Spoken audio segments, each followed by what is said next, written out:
Oke, jadi baik, selamat pagi untuk kita semua. Perkenalkan, nama saya Gregory Sirokaka, biasa dipanggil Goris.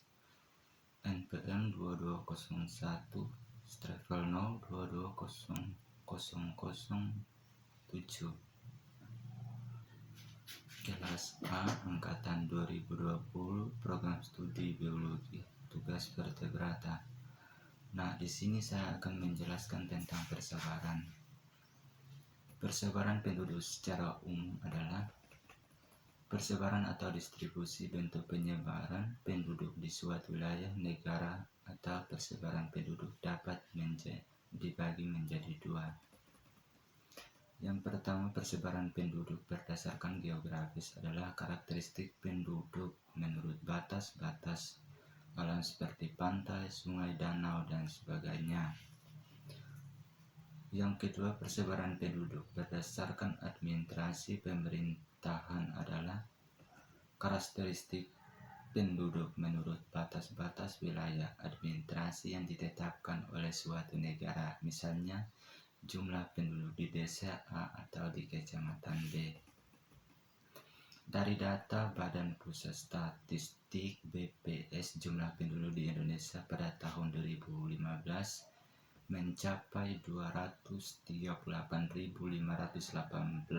jiwa. Jumlah penduduk tersebut seiring dengan persebaran penduduk yang ada di Indonesia.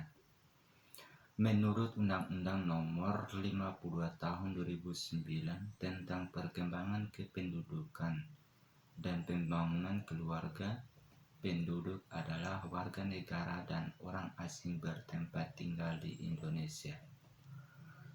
Perkembangan kependudukan merupakan kondisi yang berhubungan dengan perubahan keadaan kependudukan yang dapat dipengaruhi dan dipengaruhi oleh keberhasilan berkelanjutan.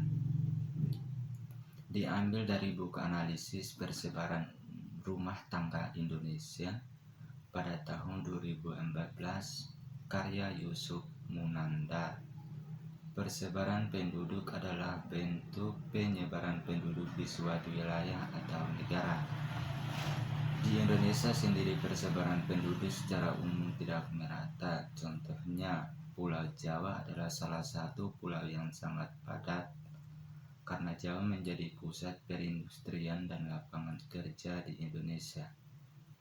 Akibat dari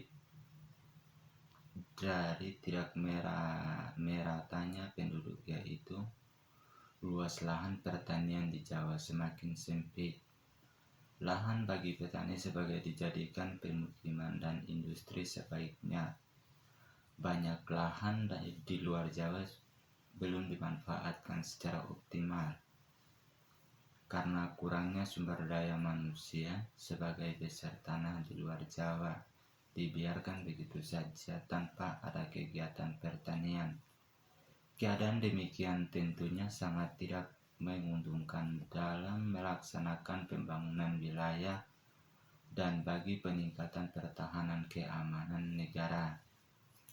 Untuk mengatasi persebaran penduduk yang tidak merata perlu dilaksanakan pemerataan pembangunan, menciptakan lapangan kerja daerah-daerah yang jarang penduduknya dan daerah pedesaan, pemberian penyuluhan terhadap masyarakat tentang pengelolaan lingkungan alamnya, menggalakkan program transmigrasi dan program keluarga berencana. Mungkin hanya ini saja yang saya bisa jelaskan dan saya ucapkan terima kasih. Selamat pagi.